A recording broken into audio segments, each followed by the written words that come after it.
नमस्कार, चलिए सुनते हैं सुभद्रा कुमारी चौहान जी की लिखी कहानी प्रोफेसर मित्रा। प्रोफेसर मित्रा 40 की दहलीज के करीब पहुंच चुके थे, किंतु थे अभी तक अविवाहित। यह बात नहीं थी कि वे विवाह करना ही ना चाहते थे, पर वे जैसी आदर्श पत्नी खोज रहे थे वैसे उन्हें अभी तक कहीं मिली न थी। प्रोफेसर मित्रा स्वभाव से ही उदार और सुशील थे। रंग सांवला, कद ऊंचा और चेहरा सुडौल था। वे बहुत कम बोलते थे, स्वभाव के कुछ झक्की थे, पर थे आदमी अच्छे। कभी घंटों मेज पर हाथ की कोहनियां टिकाए, गालों पर हाथ रखे वे विचारमग्न बैठे रहते थे, और कभी बातचीत करते करते कुछ ख्याल आ जाता तो वे बिना कुछ बोले ही बातचीत समाप्त करने के लिए उठ खड़े हो जाते थे। परंतु लड़के उन्हें चाहते थे और उनका आदर भी करते थे। वे फिलॉसफी के प्रोफेसर थे। सेकेंड ईयर के एक लड़के कांति किरण को वो बहुत चाहते थे। कांति किरण एक निर्धन परिवार का लड़का था।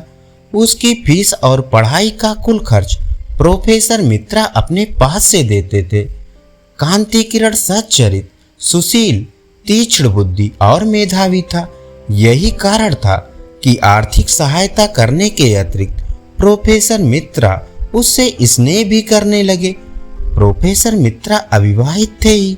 शहर से जरा हट कर उनका एक बड़ा सा बंगला था, जिसमें रहने वाला उनके अतिरिक्त और कोई ना था।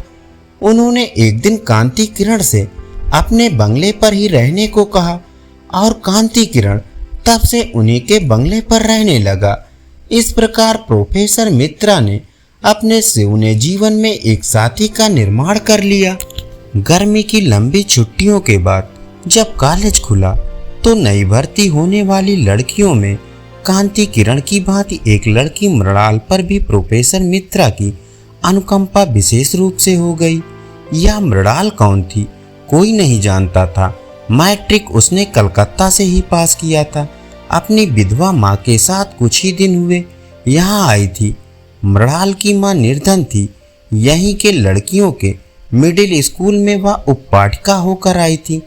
मृणाल की माँ और प्रोफेसर मित्रा में कब पहचान हुई यह कोई नहीं जानता, किंतु मृणाल के भी पढ़ने का सारा खर्च प्रोफेसर मित्रा ने अपने ऊपर ले लिया।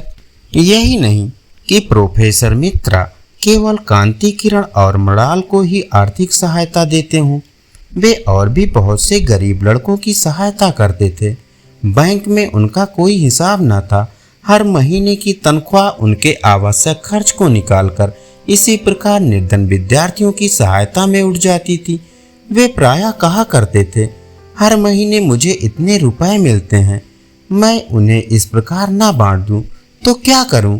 ना स्त्री ना बच्चे, रुपयों का संग्रह करके मैं करूंगा क्या? मृणाल की माँ को महीने के कुल 30 रुपए मिलते थे, जो दोनों माँ बेटी के लिए सम्मान के साथ रहने के लिए भी पर्याप्त नहीं थे। परंतु प्रोफेसर मित्रा की सहृदयता ने उन्हें कभी किसी प्रकार के कष्ट का अनुभव न होने दिया। सजाती होने के कारण उनकी घनिष्ठता बहुत बढ़ गई। सप्ताह में एक बार प्रोफेसर मित्रा मृणाल की माँ से मिलने जाते और मृणाल तो प्रायः रोज ही 1-2 घंटे प्रोफेसर मित्रा के यहाँ बिताती थी। मृणाल फिलॉसफी की छात्रा थी, जिसे प्रोफेसर मित्रा ही पढ़ाते थे। बड़ी अच्छी छात्रा थी। प्रोफेसर मित्रा उससे बहुत खुश रहते थे। मृणाल अपनी माँ की पहली संतान थी। माँ बेटी का रिश्ता जाने बिना प्रायः लोग उन्हें बड़ी छोटी बहन समझते थे। मृणाल के जन्म के कुछ ही समय बाद मृणाल के पिता का देहांत हो गया था। तब से इसी प्रकार नौकरी और ट्यूशन करके मृणाल की माँ उसे इतनी बड़ी कर पाई है।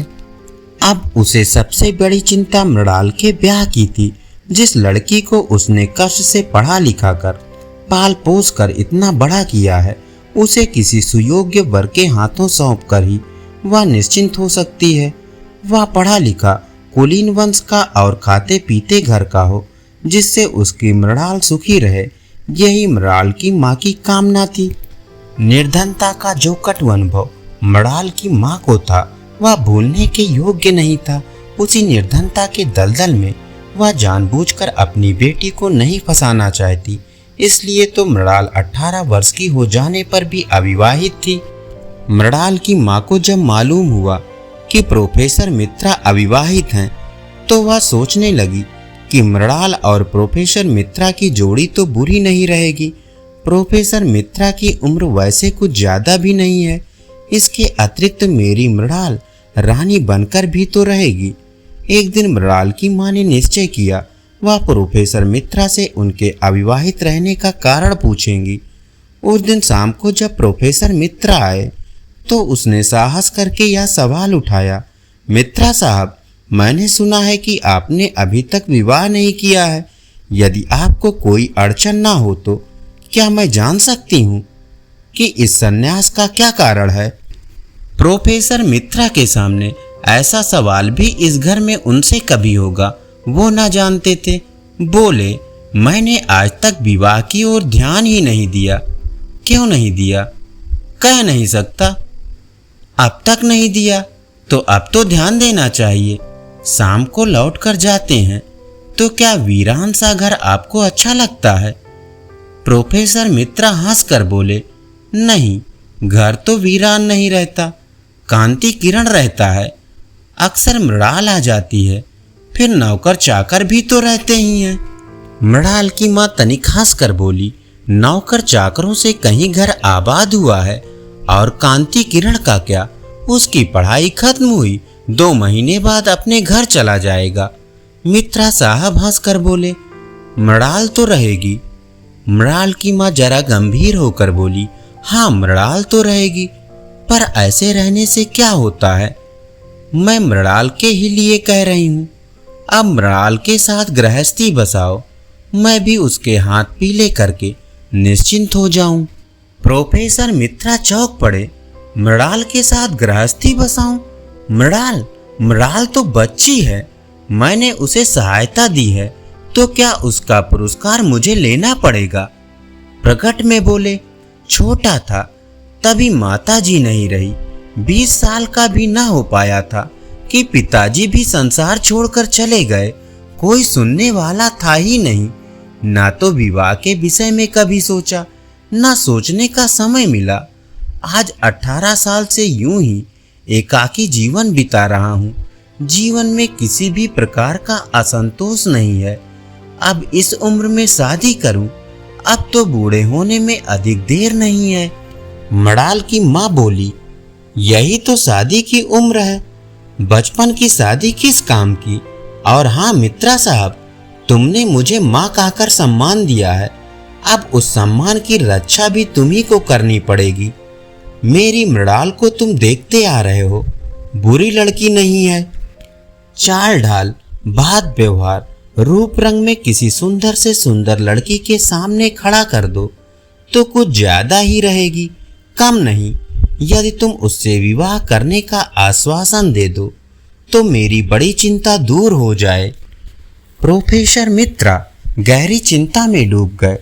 कल्पना की आंखों से बालिका मृणाल को गृहिणी मृणाल के रूप में उन्होंने अपने घर में घूमती हुई देखा। नौकरों से वह ठीक ढंग से काम ले रही है, घर में कोई अव्यवस्था नहीं, सभी काम सुचारू रूप से हो रहे हैं। प्रोफेसर मित्रा को अब घर में किसी भी काम की ओर ध्यान देने की जरूरत नहीं रहती। इसी समय मृणाल की माँ की बात से वह चौंक से उठे।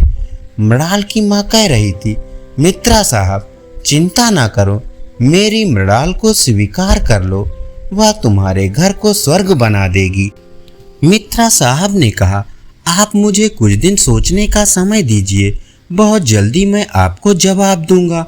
और वे अपने बंगले की ओर चले। आधे से अधिक प्रोफेसर मित्रा इस विवाह के पक्ष में हो चुके थे। घर आए, देखा ड्राइंग रूम में मृणाल कांति किरण से कुछ बातें कर रही है। ना जाने क्यों उन्हें यह अच्छा न लगा।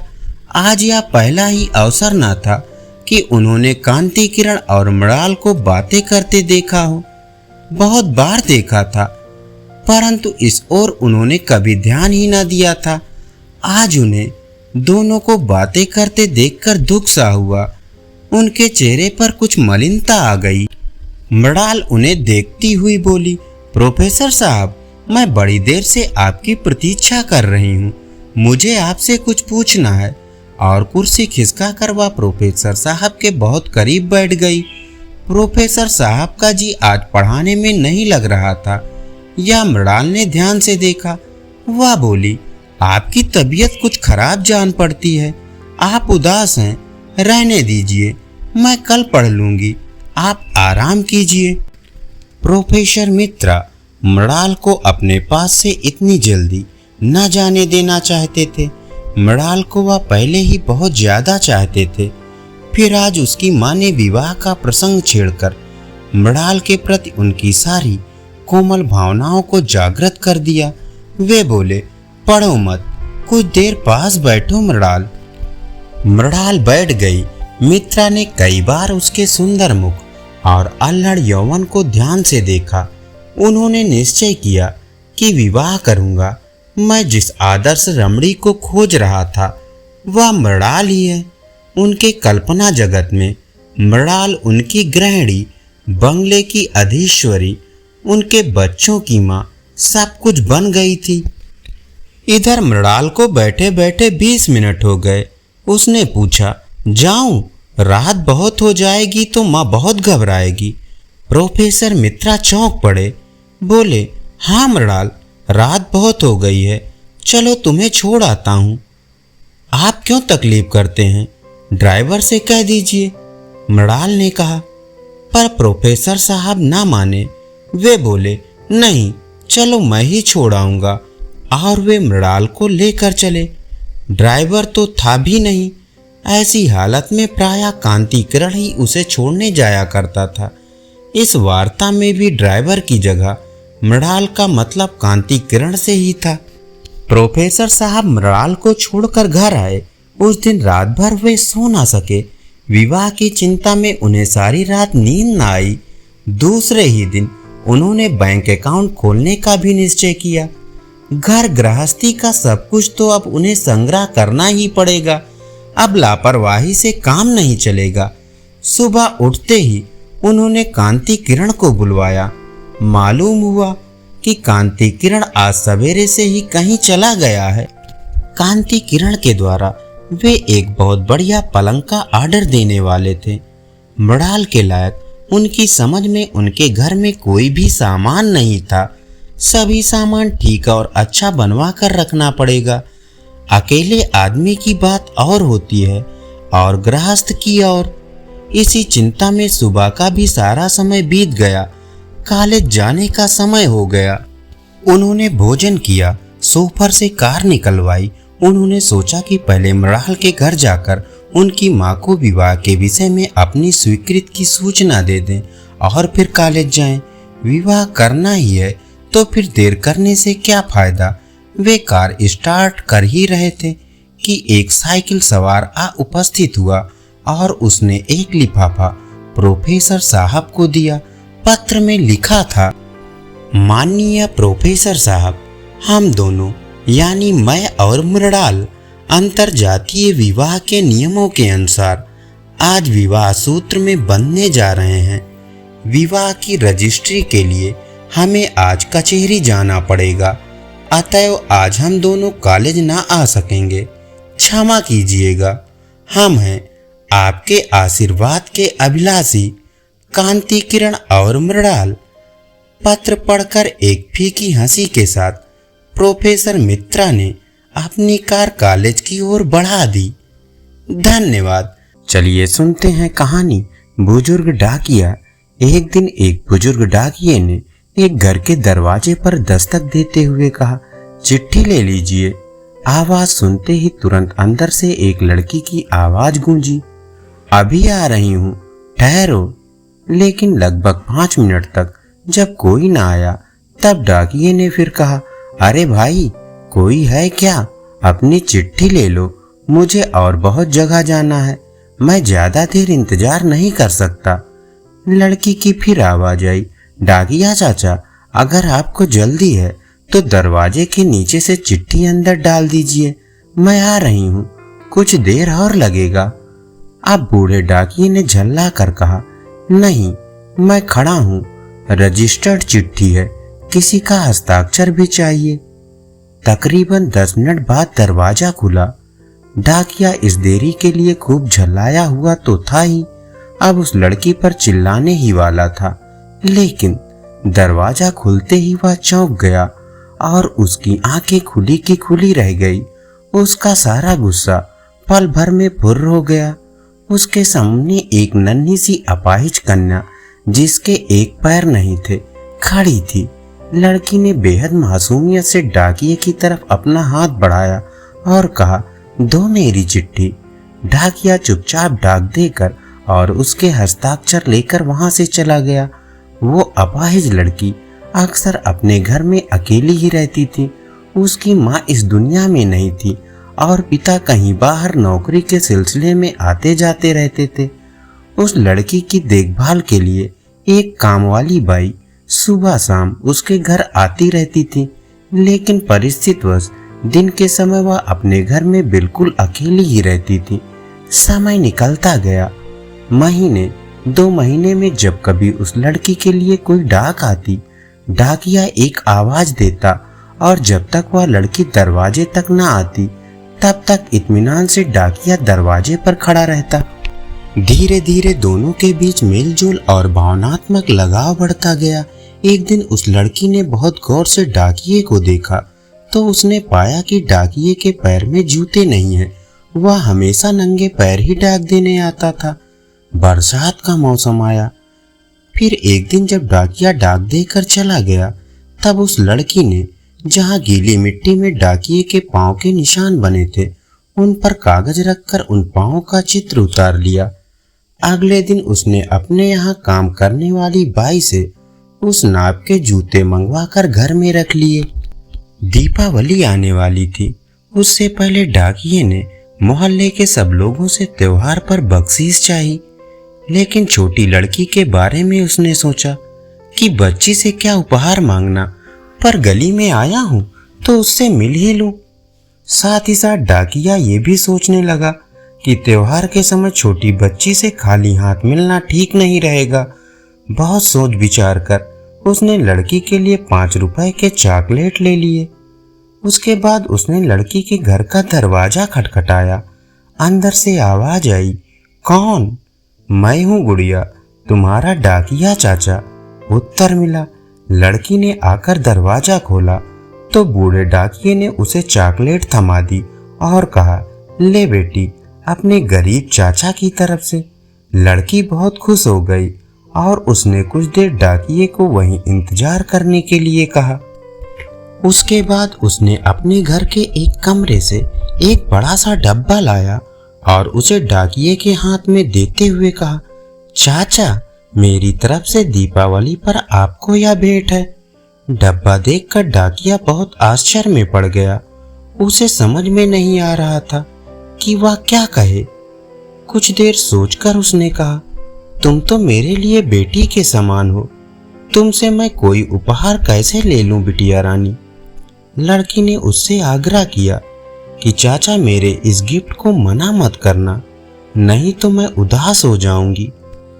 ठीक है, कहते हुए बूढ़े डाकिये ने पैकेट ले लिया और बड़े प्रेम से लड़की के सिर पर अपना हाथ फेरा, मानो उसको आशीर्वाद दे रहा हो। बालिका ने कहा, चाचा, इस पैकेट को अपने घर ले जाकर खोलना। घर जाकर जब उस डाकिये ने पैकेट खोला तो वह आश्चर्यचकित रह गया, क्योंकि उसमें एक जोड़ी जूते थे। उसकी आंखें डबडबा गई। डाकिये को यकीन नहीं हो रहा था कि एक छोटी सी लड़की उसके लिए इतना फिक्रमंद हो सकती है। अगले दिन डाकिया अपने डाकघर पहुंचा और उसने पोस्टमास्टर से फरियाद की कि उसका तबादला फौरन दूसरे इलाके में कर दिया जाए। पोस्टमास्टर ने जब इसका कारण पूछा तो डाकिये ने वे जूते टेबल पर रखते हुए सारी कहानी सुनाई और भीगी आंखों और रूंधे गले से कहा, सर, आज के बाद मैं उस गली में नहीं जा सकूंगा। उस छोटी अपाहिज बच्ची ने मेरे नंगे पांव को जूते तो दे दिए, पर मैं उसे पांव कैसे दे पाऊंगा। इतना कहकर डाकिया फूट फूट कर रोने लगा। धन्यवाद। चलिए सुनते हैं सुभद्रा कुमारी चौहान जी की लिखी कहानी कदम के फूल। भौजी, लो मैं लाया। सच ले आए? कहाँ मिले? अरे बड़ी मुश्किल से ला पाया भौजी। तुम मजदूरी ले लेना। क्या दोगी? तुम जो मांगो। पर मेरी मांगी हुई चीज मुझे दे भी सकोगी? क्यों ना दे सकूंगी। तुम मेरी वस्तु मेरे लिए ला सकते हो, तो क्या मैं तुम्हारी इच्छित वस्तु तुम्हें नहीं दे सकती? नहीं भौजी, ना दे सकोगी। फिर क्यों नाहक कहती हो? अब तुम ही ना लेना चाहो तो बात दूसरी है, पर मैंने तो कह दिया कि तुम जो मांगोगे मैं वही दूंगी। अच्छा अभी जाने दो, समय आने पर मांग लूंगा, कहते हुए मोहन ने अपने घर की राह ली। दूर से आती हुई भामा की सास ने मोहन को कुछ दोने में लिए हुए घर के भीतर जाते हुए देखा था, किंतु वह ज्यों ही नजदीक पहुंची, मोहन दूसरे रास्ते से अपने घर की तरफ जा चुका था। वे मोहन से कुछ पूछ ना सकी, पर उन्होंने यह अपनी आंखों से देखा था कि मोहन कुछ दोने में लाया है, किंतु क्या लाया है यह न जान सकी। घर आते ही उन्होंने बहू से पूछा, मोहन दोने में क्या लाया था? भामा मन ही मन मुस्कुराई, बोली मिठाई। बुढ़िया क्रोध से तिलमिला उठी, बोली इतना खाती है, दिन भर बकरी की तरह मुंह चला ही करता है, फिर भी पेट नहीं भरता। बाजार से भी मिठाई मंगा मंगा कर खाती है। अभी मैं ना देखती तो क्या तू कभी बताती? भामा मुस्कुराते हुए, तो बतलाती क्यों? कुछ बतलाने के लिए थोड़ी ही मंगवाई थी। क्यों, क्या मैं घर में कोई चीज ही नहीं हूं? तेरे लिए तो मिठाई के लिए पैसे हैं। मैं 4 पैसे दान दक्षिणा के लिए मांगू तो सदा मुंह से ना ही निकलता है। तेरा आदमी है तो मेरा भी तो बेटा है, क्या उसकी कमाई में मेरा कोई हक ही नहीं? मुझे तो 2-4 सूखी रोटी छोड़कर कुछ भी ना नसीब हो, और तू मिठाई मंगा मंगा के खाए। कर ले जितना तेरा जी चाहे, भगवान तो ऊपर से देख रहा है, वह तो सजा देगा ही। मुस्कुराते हुए, क्यों कोस रही हो माँ जी? मिठाई एक दिन खा ही ली तो क्या हो गया, अभी रखी है, तुम भी ले लेना। चल रहने दे, अब इन मीठे पुचकारों से किसी और को बहकाना। मैं तेरे हाल सब जानती हूँ, तू समझती होगी कि तू जो कुछ करती है वह कोई नहीं जानता। मैं तो तेरी नस नस पहचानती हूँ। दुनिया में बहुत सी औरतें देखी हैं, पर सब तेरे तले तले। भामा मुस्कुराते हुए, सब मेरे तले तले ना रहेंगी तो करेंगी क्या? मेरी बराबरी कर लेना, मामूली बात नहीं है। मैं ऐसे वैसे थोड़ी हूँ। चल चल, बहुत बड़प्पन ना बघार, नहीं तो सब बड़प्पन निकाल दूंगी। भामा अब कुछ चिढ़ गई थी, बोली बड़प्पन कैसे निकालोगी माँ जी, क्या मारोगी?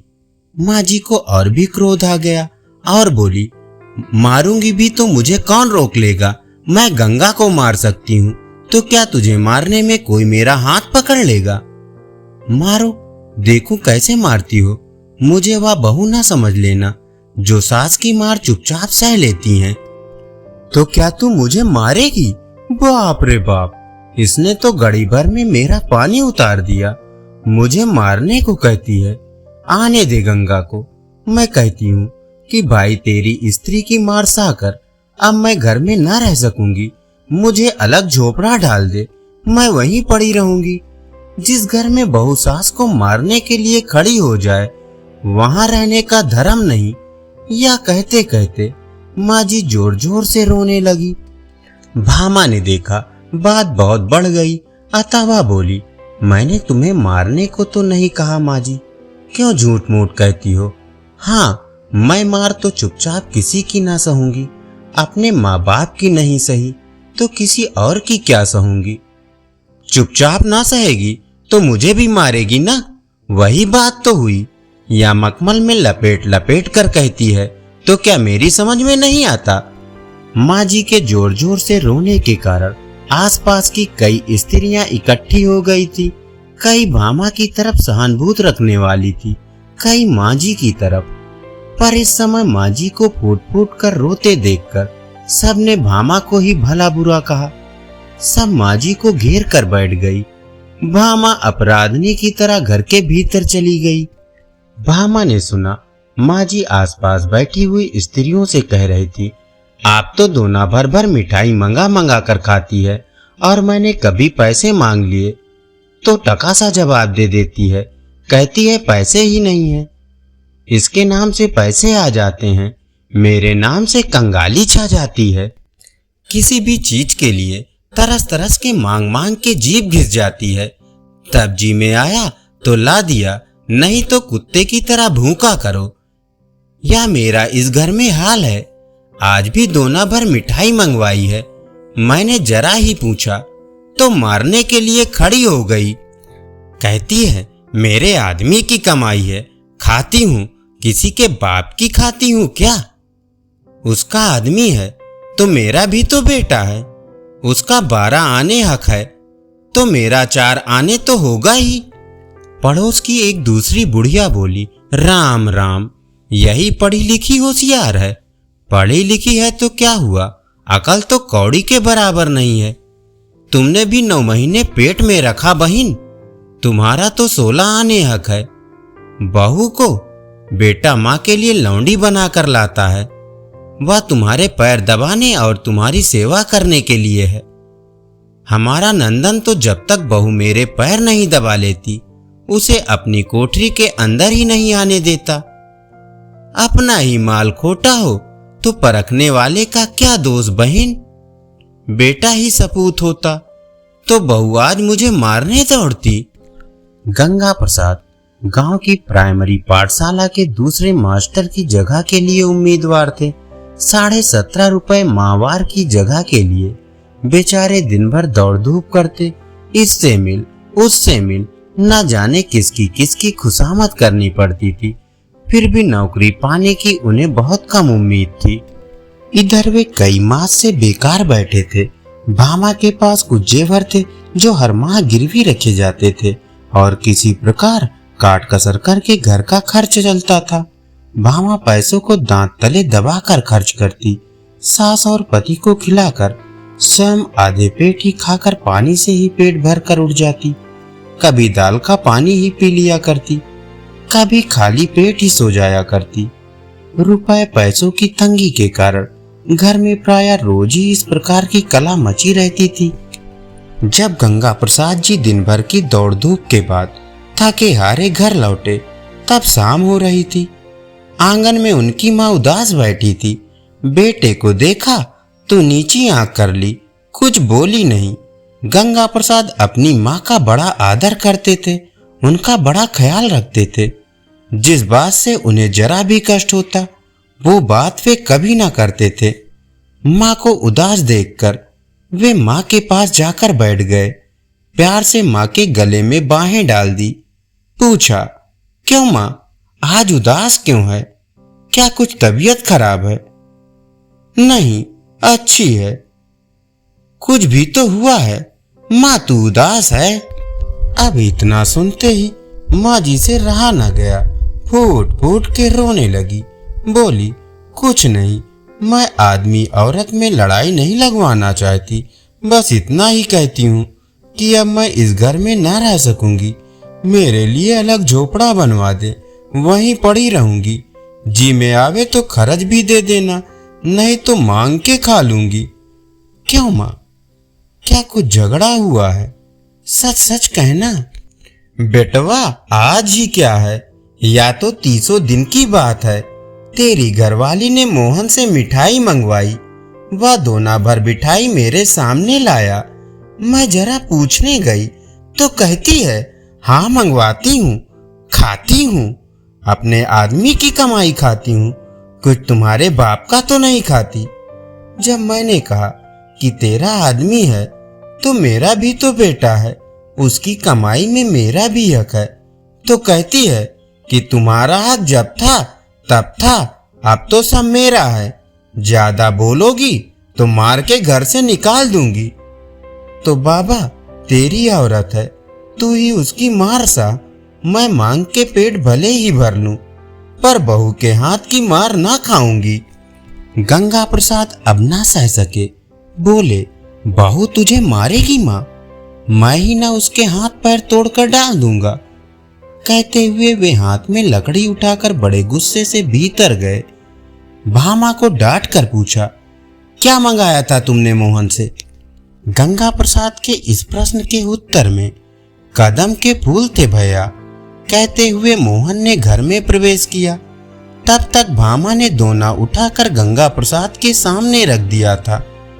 दोने में 8-10 पीले पीले गोल गोल बेसन के लड्डुओं की तरह कदम के फूलों को देखकर गंगा प्रसाद को हंसी आ गई।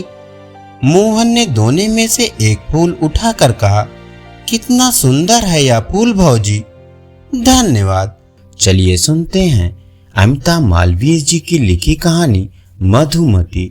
सूर्योदय से पूर्व पुत्र को माँ के पास छोड़ मधुमती अपने घर से निकल पड़ी। आज बहुत से कार्य करने हैं।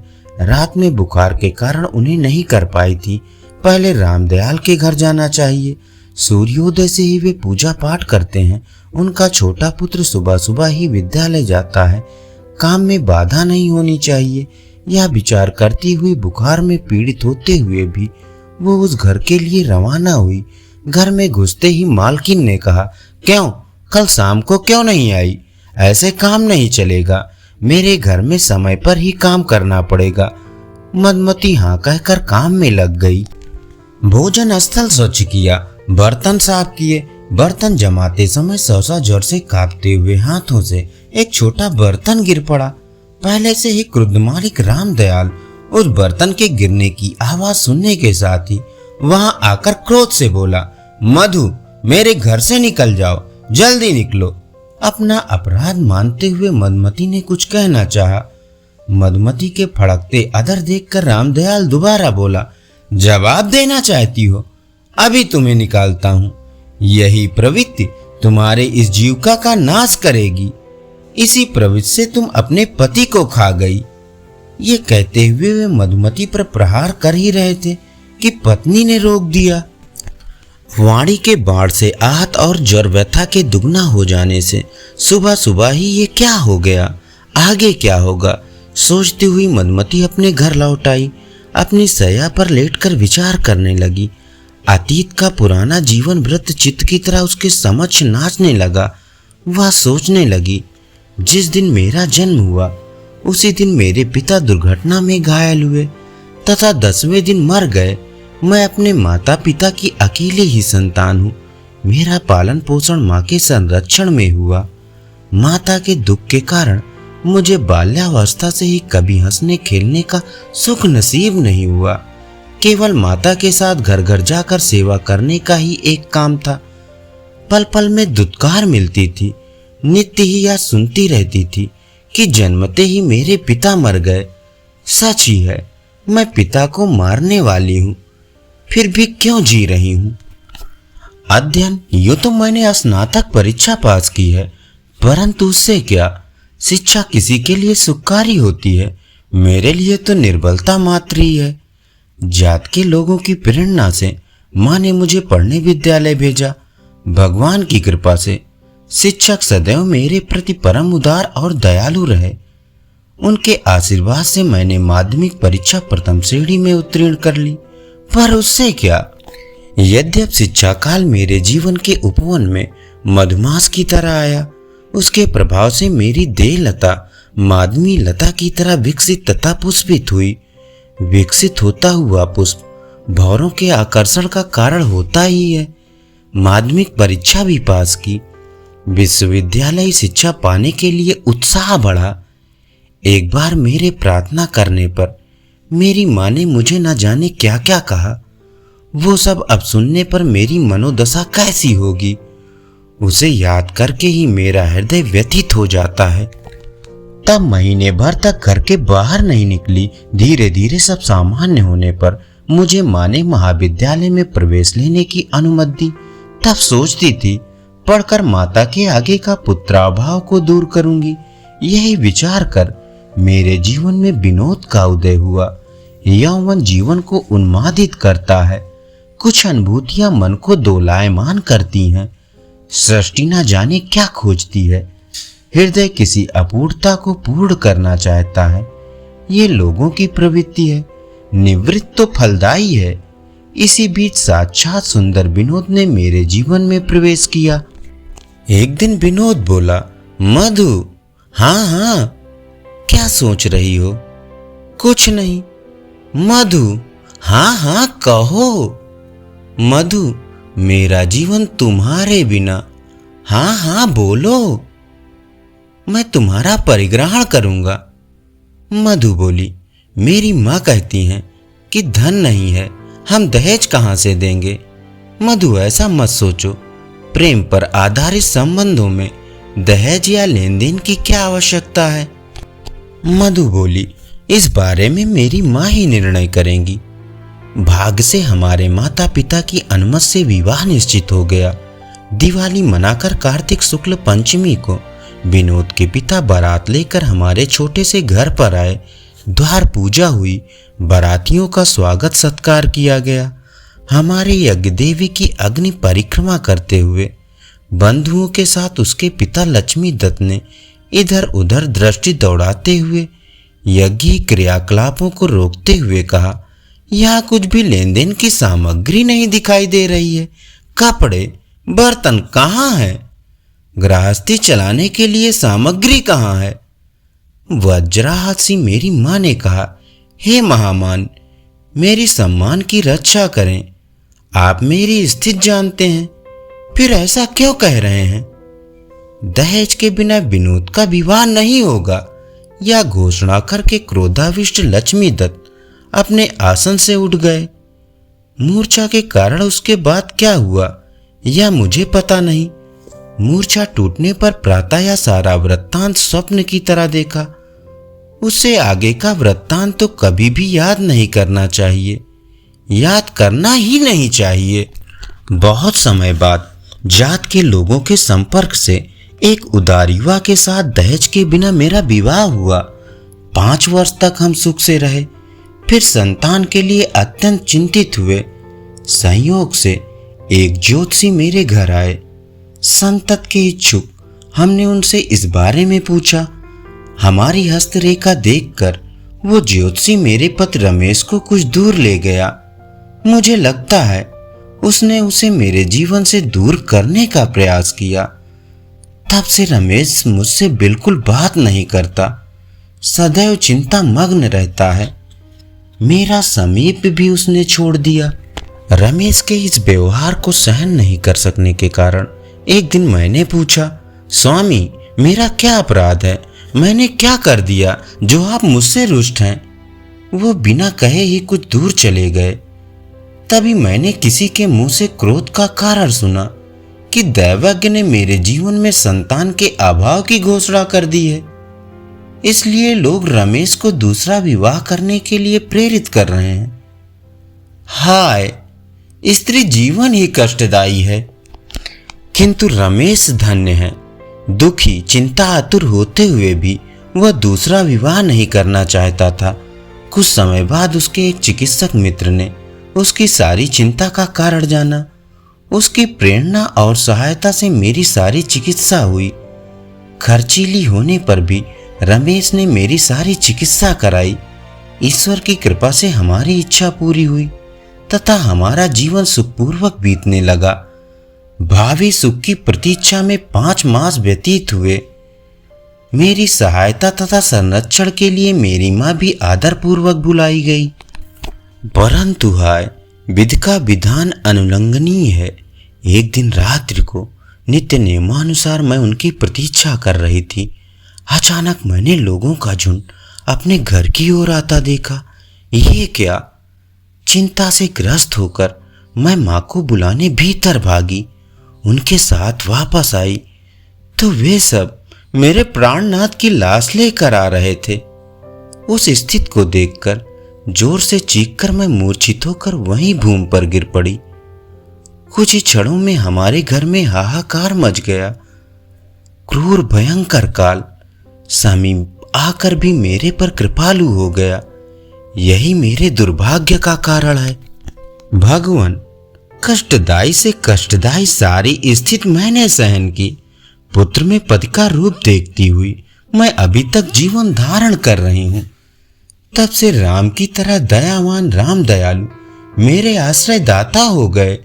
साक्षात सरस्वती की तरह उनकी पत्नी सरस्वती मेरी प्रबोधिका हो परिपालिका हो गई, पर आज वे भी रूठ गए।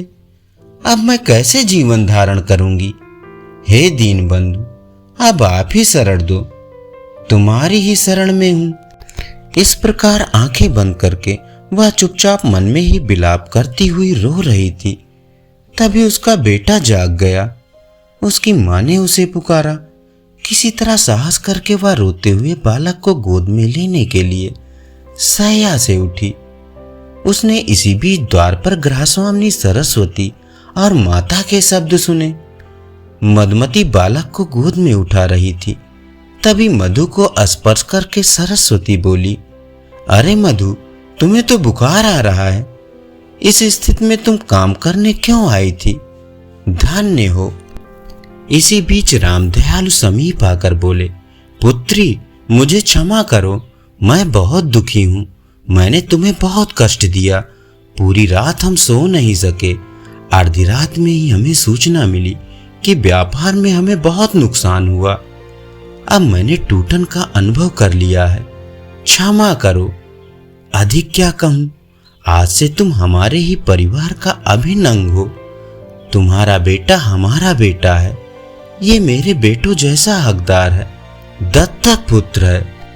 ये सब देखते हुए मधुमती की वृद्ध माता रामदयाल के परिवार पर शुभाशीषों की बरसात करते हुए बोली, तुम जैसे दयालु जन कल्याण के लिए और वैभवशाली बने। तुम्हारे प्रयास से दीन दुखियों की दीनता जाती रहती है, जो सदैव मीठी वाणी वितरित करते रहते हैं। ऐसे तुम पर सदैव भगवान शिव कल्याणकारी हों। धन्यवाद। चलिए सुनते हैं कहानी गरीब की दोस्ती। साहब, मैं आपका सामान उठा लूं क्या? साहिल अभी बस से उतरा ही था कि किसी की आवाज सुनकर चौंक गया। पीछे मुड़कर देखा तो एक उसकी ही उम्र का लड़का फटे पुराने कपड़े पहने उसके सामान की तरफ देख रहा था। साहिल ने उसे टालते हुए कहा, नहीं, मैं सामान खुद उठा लूंगा। ये सुनकर वो लड़का थोड़ा सा निराश हो गया और बोला, साहब, कुछ भी दे दीजिएगा, बहुत मजबूर हूँ, कुछ खाने का इंतजाम हो जाएगा। साहिल झुंझला कर उसकी ओर देख रहा था। इस लड़के की आंखों में उसे आंसू नजर आ रहे थे। फिर उसने गौर से उसे देखा तो समझ में आया, ये तो उसके बचपन का दोस्त राहुल है। इस हाल में साहिल ने उससे कहा, पहले मेरे साथ चलो। वो उसे पास के एक ढाबे पर ले गया। क्या खाओगे? साहिल के पूछने पर लड़के ने कहा, नहीं साहब, अगर आप सामान उठवाओगे तो ही मैं कुछ लूंगा। साहिल हंसते हुए बोला, हाँ, मैं जानता हूँ तुम बहुत खुददार हो, किसी की मदद नहीं लोगे। सामान बाद में उठा लेना, पहले कुछ खा लो। बैठो, मैं अभी आया। लड़का डरते डरते सामने पड़ी मेज कुर्सी पर बैठ गया। साहिल कुछ देर में आकर उसके सामने वाली कुर्सी पर बैठ जाता है। साहिल उससे पूछता है, तुम इस हाल में कैसे? मेरा मतलब है, कुछ अपने बारे में बताओ। राहुल ने बताया, साहब, मेरे पिता इसी गांव में एक किसान थे। गांव के जमींदार से कर्ज लेकर उन्होंने फसल लगाई थी, लेकिन सारी फसल खराब हो गई। कर्ज का ब्याज बढ़ता गया। जमींदार ने खेतों पर, बैलों पर और घर पर कब्जा कर लिया। पिताजी ये सब बर्दाश्त ना कर सके और फांसी लगा ली। मैं तब छोटा था। कुछ दिन बाद माँ भी चल बसी। स्कूल जाना तो दूर, गांव में कोई काम ना मिला, भूखे मरने लगा। तब से जो भी काम मिलता है वो कर लेता हूँ। दोपहर को बस के आने पर कोई सवारी सामान उठवा लेती हैं तो खाने का जुगाड़ हो जाता है। तभी खाना आ गया। खाना देखकर राहुल बोला, साहब, ये तो बहुत महंगा होगा। मेरी मजदूरी तो बस 10 रुपए बनती है। ये सब मैं कैसे चुका पाऊंगा? साहिल हंसते हुए बोला, अभी मैं आया हूँ, वापस भी जाऊंगा, तब मेरा सामान उठा लेना। साहिल उसे जानबूझकर अपनी पहचान नहीं बता रहा था। उसे पता था अगर उसने ऐसा किया तो राहुल उससे मदद नहीं लेगा। राहुल बहुत भूखा था, वह जल्दी जल्दी खाना खाने लगा। इधर साहिल कुछ देर के लिए पुराने दिनों में खो गया। उस समय दोनों एक ही स्कूल में पढ़ते थे, दोनों साथ खेलते थे। राहुल पढ़ने में बहुत तेज था, उसमें और साहिल में हमेशा फर्स्ट आने की रेस लगी रहती थी। साहिल के पिता उसी स्कूल में अध्यापक थे। साहिल के पिता का ट्रांसफर हो गया तो साहिल स्कूल छोड़कर शहर चला गया। आज वह कॉलेज में पढ़ता है। छुट्टियों में गांव के पुराने दोस्तों से मिलने चला आया। वैसे उसके चाचा भी इसी गांव में रहते हैं। साहिल को यह उम्मीद बिल्कुल नहीं थी कि उसका दोस्त उसे इस हाल में मिलेगा। साहिल अपने ही ख्यालों में खोया हुआ था। तभी राहुल ने उससे कहा, साहब मेरा खाना हो गया, चलिए आपका सामान उठा लेता हूँ। साहिल ने जवाब दिया, अभी चलते हैं, बैठो और कुछ अपने बारे में बताओ, कहाँ रहते हो और आगे क्या करोगे। राहुल ने जवाब दिया, साहब क्या करेंगे मेरे बारे में जानकर। मेरे जैसे लोग ऐसे ही सड़क पर मजदूरी करते रहते हैं और एक दिन ऐसे ही मर जाते हैं। एक समय था हमारे पास भी सब कुछ था। वो जो सामने आप स्कूल देख रहे हैं ना, मैं वहां पढ़ा करता था। साहिल बोला, अब पढ़ने का मन नहीं करता। राहुल बोला, साहब माता पिता का साया क्या होता है ये उनके जाने के बाद पता लगता है। मेरे पिता मुझे सरकारी अफसर बनाना चाहते थे। साहिल उसकी बातें गौर से सुन रहा था। राहुल को एक पल के लिए भी यह एहसास नहीं हुआ कि यह तो उसका बिछड़ा हुआ दोस्त है, क्योंकि साहिल के नए नक्शे लेकर उसका पहनावा सब बदल चुका था। राहुल ने पूछा, साहब आप यहाँ किसके घर आए हैं। साहिल ने अपनी पहचान छिपाते हुए कहा, नहीं बस ऐसे ही गांव घूमने आया था, यहाँ कोई होटल मिल जाएगा रुकने के लिए। हाँ साहब, बस स्टैंड के पीछे ही एक होटल है। आपके शहर जैसा तो नहीं पर ठीक ठाक है, मैं आपको वहीं ले चलता हूँ, राहुल बोला। साहिल ने हाँ में सर हिलाया। राहुल सामान लेकर आगे आगे और साहिल उसके पीछे पीछे चलने लगा। कुछ ही देर में वे होटल में पहुंच गए। साहिल ने एक कमरा लिया। राहुल उससे कहने लगा, साहब मैं चलता हूँ, जब आपको जाना हो बता देना, मैं आपका सामान लेने आ जाऊंगा। साहिल बोला, अरे रुको, ये कमरा मैंने 2 लोगों के लिए लिया है, तुम मेरे साथ रहोगे। राहुल बोला, नहीं साहब, कहाँ मैं और कहाँ आप, वैसे भी मैं तो कहीं भी सो जाता हूँ। मेरा बिस्तर एक पेड़ के ऊपर रखा होता है, वही पेड़ के नीचे चबूतरे पर सो जाता हूँ, मुझे जाने दो साहब। साहिल बोला, मुझे तुमसे बहुत सी बातें करनी है, जब तक मैं यहाँ हूँ तुम मेरे साथ रहोगे। मैं यहाँ किसी को जानता नहीं हूँ, तुम मुझे पूरा गांव घुमाओगे। राहुल कुछ नहीं बोला। कमरे में सामान रखने के बाद साहिल राहुल को लेकर एक कपड़े की दुकान पर पहुंचा। उसे नए कपड़े दिलवाए, नए जूते दिलवाए, फिर उसे लेकर होटल पर आया। उसने राहुल की जरूरत का हर सामान खरीदा और उससे कहा, तुम नहाकर ये कपड़े पहनो, मैं अभी आता हूँ। राहुल को कुछ समझ नहीं आ रहा था। उसने नहा धोकर नए कपड़े पहने, अपने आप को शीशे में देख ही रहा था। तभी साहिल आ गया। राहुल अपने कपड़ों को देखकर रो रहा था। साहिल बोला, क्या हुआ, कपड़े अच्छे नहीं हैं क्या? राहुल बोला, नहीं साहब, माँ की याद आ गई, वो अपने हाथ से सिलकर कपड़े पहनाया करती थी। कल मैं आपको अपना घर दिखाऊंगा जो जमींदार ने हथिया लिया है। साहिल उससे बैठकर बातें करने लगा। कितना कर्ज था तुम्हारा? राहुल ने कहा, साहब सब मिलाकर 50-60 हजार था, अब तो 80-90 हजार हो गया होगा।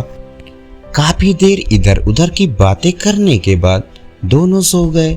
सुबह साहिल राहुल को लेकर गांव घूमने गया। वहां राहुल ने अपना घर दिखाया जो बंद था। फिर वह उस पेड़ के नीचे ले गया जहां कल तक वह सोता था।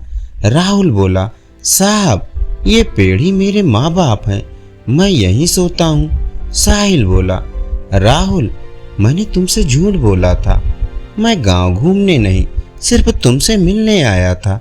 ये सुनकर राहुल चौंक गया।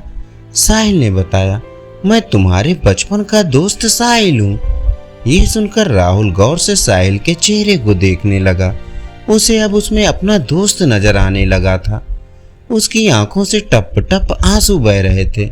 साहब आप, वो कुछ बोलता इससे पहले साहिल ने कहा, साहब नहीं, साहिल तुम्हारा दोस्त। राहुल कुछ बोल ना सका। वो बस एकटक साहिल को देखे जा रहा था। उसके अंदर का सैलाब अब उमड़ने लगा था। इतने सालों का दर्द उसकी आंखों से बह रहा था। आज उसका कोई अपना उससे मिलने आया था। इस बात पर अभी भी उसे विश्वास नहीं हो रहा था। साहिल ने उसे चुप कराया। फिर वह उसे लेकर अपने चाचा के घर गया। साहिल के चाचा सब पहले से जानते थे। साहिल ने उनसे कुछ बात की। साहिल के चाचा एक संपन्न किसान थे। उन्होंने अपने साथ कुछ और किसानों को इकट्ठा किया और जमींदार के घर पहुंच गए। साहिल के चाचा ने जमींदार से पूछा, इसके पिता पर कितना कर्ज है? जमींदार ने अकड़ से कहा, कौन चुकाएगा? इसके पास तो फूटी कौड़ी नहीं है, नहीं तो इसका बाप फांसी नहीं झूलता।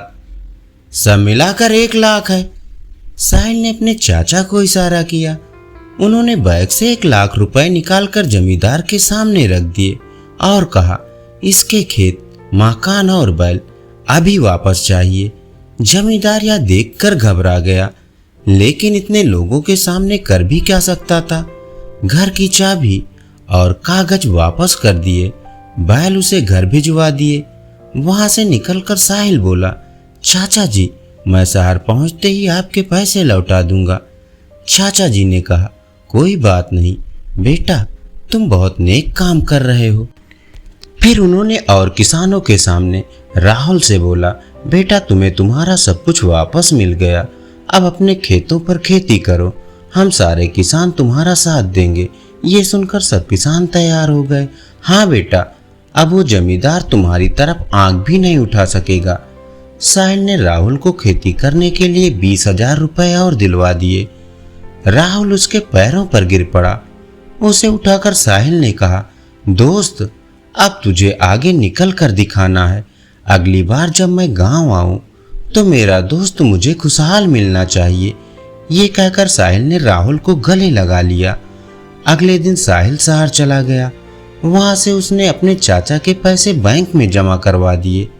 इसके 6 महीने बाद एक दिन साहिल दरवाजे की घंटी सुनकर दरवाजा खोलने गया तो देखा सामने राहुल खड़ा था। 6 महीने में बिल्कुल बदल गया था। साहिल ने उसे गले से लगा लिया। अंदर आकर उसने साहिल के माता पिता के पैर छुए। साहिल बोला, अचानक यहाँ कैसे? सब ठीक है ना? उस जमींदार ने परेशान तो नहीं किया? राहुल बोला, नहीं यार, सब ठीक है। तेरे चाचा और दूसरे किसानों ने मेरी बहुत मदद की। अब तो सब ठीक है। मेरी फसल भी अच्छी हुई। उसकी कमाई से तेरा कर्ज चुकाने आया हूँ।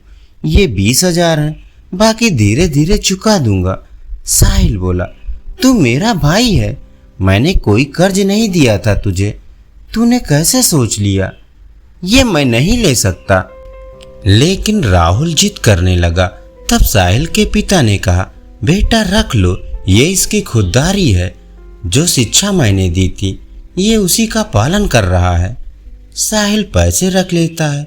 फिर राहुल शर्माते हुए उसे अपनी शादी का कार्ड पकड़ा देता है। साहिल कहता है, अरे ये क्या, तू शादी कर रहा है? तभी साहिल के पिता ने कहा, हाँ, जब तूने हमें सब बताया तभी मैंने तेरे चाचा से इसके लिए अच्छी सी लड़की देखने के लिए कहा था। कब तक घर में अकेला रहेगा? राहुल बोला, मैं आप लोगों का एहसान जिंदगी भर नहीं भूल सकता। मेरी तो कोई औकात नहीं थी। साहिल बोला, सब ऊपर वाला करता है, सब उसी के हाथ में है। तेरे अच्छे दिन आने थे, मैं नहीं आता मदद करने तो ऊपर वाला किसी और को भेज देता। कुछ दिन बाद साहिल अपने परिवार के साथ राहुल की शादी में पहुंच गया। उन्हें देखकर राहुल बहुत खुश हुआ। उनके साथ पूरा गांव दोनों की दोस्ती की मिसाल देने लगा। धन्यवाद। चलिए सुनते हैं कहानी बहू। बेटा बहू अपने बेडरूम में बातें कर रहे थे। द्वार खुला होने के कारण उनकी आवाजें बाहर कमरे में बैठी माँ को भी सुनाई दे रही थी। बेटा बोला, अपने जॉब के कारण हम माँ का ध्यान नहीं रख पाएंगे, उनकी देखभाल कौन करेगा? क्यों न उन्हें वृद्धा आश्रम में दाखिल करा दें, वहाँ उनकी देखभाल भी होगी और हम भी कभी कभी उनसे मिलते रहेंगे। बेटे की बात पर बहू ने जो कहा उसे सुनकर माँ की आंखों में आंसू आ गए। बहू बोली, पैसे कमाने के लिए तो पूरी जिंदगी पड़ी है जी, लेकिन माँ का आशीष जितना भी मिले वो कम है। उनके लिए पैसों से ज़्यादा हमारा संग साथ जरूरी है। मैं अगर जॉब ना करूं तो कोई अधिक नुकसान नहीं होगा। मैं माँ के साथ रहूंगी, घर पर ट्यूशन पढ़ाऊंगी, इससे माँ की देखभाल भी कर पाऊंगी। याद करो, तुम्हारे बचपन में ही तुम्हारे पिता नहीं रहे थे और घरेलू काम धाम करके तुम्हारी माँ ने तुम्हारा पालन पोषण किया, तुम्हें पढ़ाया लिखाया, काबिल बनाया। तब उन्होंने कभी भी पड़ोसन के पास तक नहीं छोड़ा, कारण तुम्हारी देखभाल कोई दूसरा अच्छी तरह नहीं कर पाएगा। और तुम आज ऐसा बोल रहे हो। तुम कुछ भी कहो, लेकिन माँ हमारे पास ही रहेगी हमेशा, अंत तक। बहू की उपरोक्त बातें सुन माँ रोने लगती है और रोती हुई पूजा घर में पहुंचती है। ईश्वर के सामने खड़े होकर माँ उनका आभार मानती है और उनसे कहती है, भगवान तुमने मुझे बेटी नहीं दी, इस वजह से कितनी ही बार मैं तुम्हें भला बुरा कहती रहती थी, लेकिन ऐसी भाग्यलक्ष्मी देने के लिए तुम्हारा आभार मैं किस तरह मानूं। ऐसी बहू पाकर मेरा तो जीवन सफल हो गया प्रभु। धन्यवाद। चलिए सुनते हैं कहानी पश्चाताप। मनोहर जी की जल्दी जल्दी में बिस्तर पर छूट गई पेशाब। वो पेशाब साफ करने में लगे थे ताकि बहू बेटा ना देख ले। कल ही तो बहू काजल ने नई चादर बिछाई थी और बेटे रवि को सुनाया था कि अगर पापा जी ने फिर से चादर खराब की तो वह नहीं साफ करेगी, भले ही घर छोड़ना पड़े।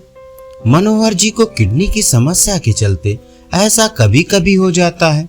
बेचारे मनोहर जी को अफसोस भी बहुत होता था। जल्दी से चादर हटाकर मनोहर जी बाथरूम में उसे धोने लगे, ये सोचकर कि बहू आज बेटे के साथ अपने भाई की शादी के लिए कपड़े लेने गई है तो देर से लौटेगी। भूख भी लग रही थी, पर मन का डर उनके हाथों को तेजी से काम करने को कह रहा था। चादर भीगने के बाद उठाई नहीं जा रही थी और उनकी सांसें फूलने लगी थी। तभी उन्होंने सामने अचानक बेटे बहू को खड़ा पाया। वे बस इतना बोले, बहू अब नहीं होगा, मैंने साफ कर दी है। बेटे रवि ने अपने पिता को सहारा देकर कुर्सी पर बैठाया।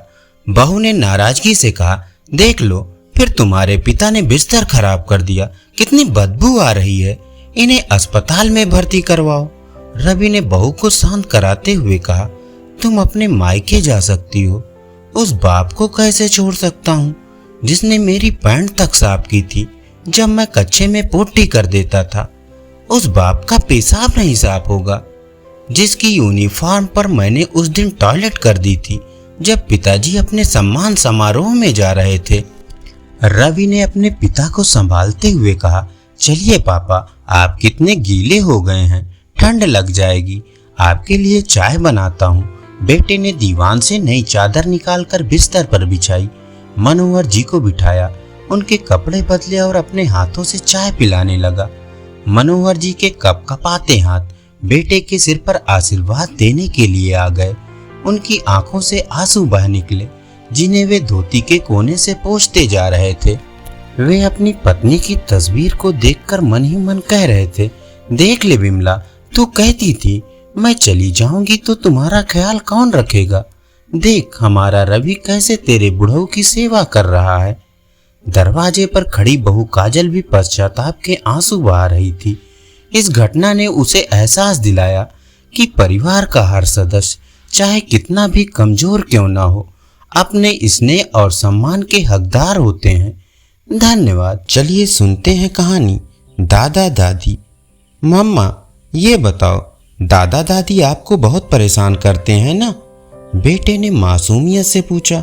हाँ बेटा, पर क्या कर सकते हैं, अब है यहाँ तो झेलना ही पड़ेगा, माँ ने थकी हुई आवाज में जवाब दिया।